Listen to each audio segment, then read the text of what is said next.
7 habits that cured my anxiety, and none of them is meditation. Today, I want to invite you to a moment of truth. For many years, anxiety was like a shadow that followed me everywhere. It showed up in my body, constant fatigue, a racing heart for no reason. And, most of all, in my mind, always restless, always speaking louder than I wanted to hear. Like many people, the first recommendation I always got was the same. Have you tried meditating? But for me, at that moment, meditation wasn't the way. I needed to find other ways, more in tune with my way of living. And little by little, I discovered there were simple, real, doable habits that helped me find peace again. They are backed by science, but more than that, they have stories, they have lived experience, and none of them is meditation.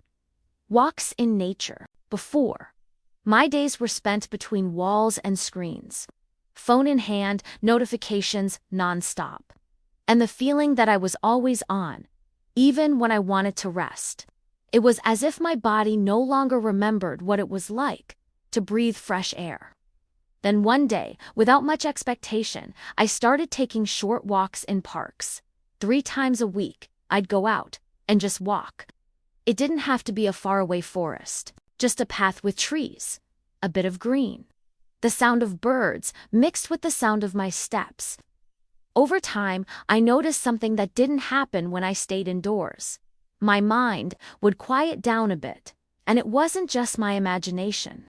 A study in the Proceedings of the National Academy of Sciences shows that 90 minutes of walking in natural environments reduces brain activity linked to repetitive, negative thoughts. If there's no park nearby, that's fine. A tree-lined street, a small square, any space where you can connect with the air and the ground is enough. Nature doesn't ask for perfection, it only asks for presence. Simple, regular, physical exercise. For a long time, I thought taking care of my body meant spending hours at the gym. I tried, but it wasn't for me. What changed was understanding that I didn't need complex workouts to feel the benefits. I started with small sessions, 10 minutes dancing in the living room, taking the stairs instead of the elevator, biking to the bakery, stretching my body right after waking up.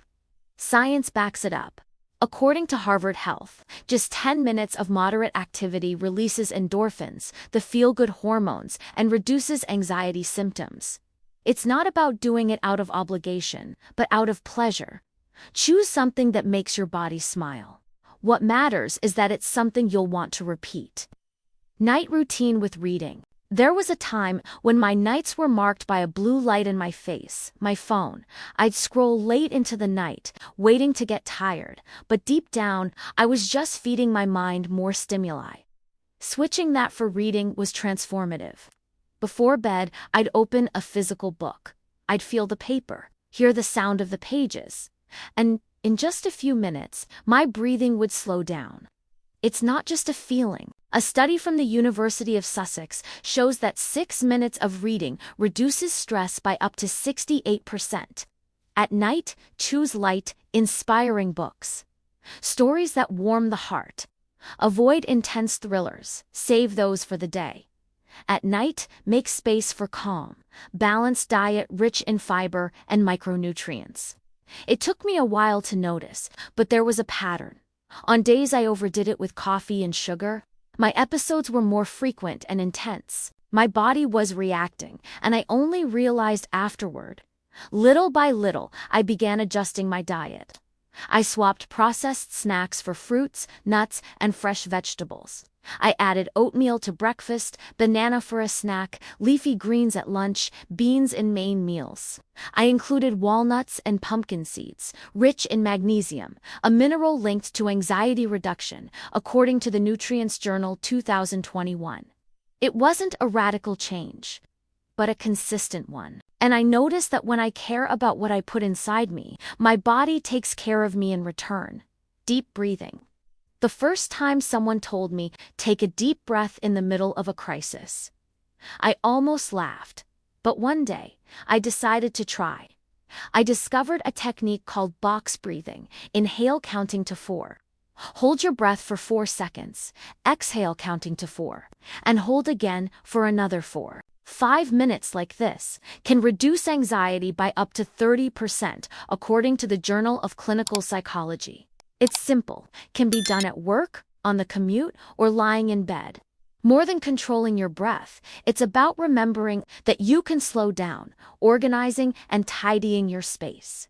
The mess around me had always been a reflection of the mess inside me. Piles of papers, clothes everywhere, and with it, that constant feeling of being out of control. Until one day, I decided to start small. I organized just my desk, and to my surprise, that external order brought me more internal order. Research shows that organized environments reduce cortisol, the stress hormone, and increase feelings of well-being. Today, I have a weekly organization ritual. It's not about perfection, it's about creating spaces that support you, not drain you. Journaling or expressive writing. For a long time, my thoughts stayed in my head, going in circles. Then, I discovered journaling, writing freely, without filters, just for myself. At first, I wrote only short sentences. Later, longer texts. And I realized that by putting on paper what was inside me, my mind had more room to breathe. Studies show that writing for 15 minutes a day can reduce stress, improve focus, and help process emotions. Here, grammar or style don't matter. It's a safe space, yours. To be as honest as you need to be. These habits do not replace professional treatment, but for me, they were a map that led me to calmer places. You don't have to adopt them all at once. Choose one and try it. The most important thing is to remember that there are many paths to peace, and you can create your own. Oh, and before I say goodbye, I want to remind you of something important. Everything I shared here didn't just come from my personal experience. As I mentioned throughout the video, each habit was inspired by real research, published by reliable institutions and scientific journals. I wanted to share not just what worked for me, but also what science has already shown can help. That way, you know that when you put these habits into practice, you're walking with firm, well-guided steps. If any of these habits touched your heart, tell me which one you'll try first. It's not just about commenting, it's about inspiring someone who may be going through the same thing you are. And if this content brought you comfort or clarity, like it and subscribe. That way, I'll know it's worth continuing to share paths toward a lighter life.